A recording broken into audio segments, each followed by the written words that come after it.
继续来看，去年11月底时阵，有人伫网络顶铺文，暗示讲台南6间卖牛肉汤的店头，因的牛肉汤是用混泡的。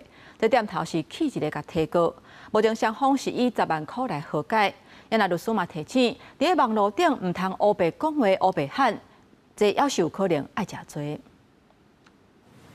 真鲜的牛肉配姜丝食，真好食。这间台南真有名的牛肉汤店，透早开始营业，未完就休困。不过去年11月底，有民众伫网络发文，讲台南有6间牛肉汤店，拢是用同一间的粉来调做的。其中也有这间有名的店，和店头不满提出告诉。只是可能一点当下情绪，他不高兴，他就会抨击店家。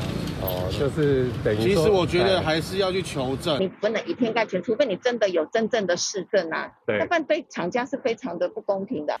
店头为何名声提告加大诽谤，也有妨害信用，台南地检署依法来起诉。不过发文的姓林的查甫人，家己讲经济无好，经过调解以10万块和解，店头愿意提告。另外其他店头也讲，唔是牛骨慢慢啊控出来汤，伊的香味会伤过香。如果你放牛骨粉的话，你可能在店的外面就会闻到很浓的牛味，然后很香这样子。姓林的查甫人是无法度按价支付这个和解金，金额提悬到80万块。律师讲，网络不实讲的话，就算是用暗指披露这方式，店头以外在多方面收集证据来提告。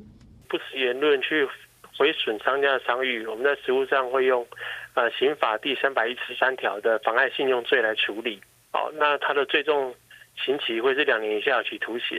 那特别要注意到是，如果是透过网际网络这样的方式在传播的话，还有刑期加重1/2的规定。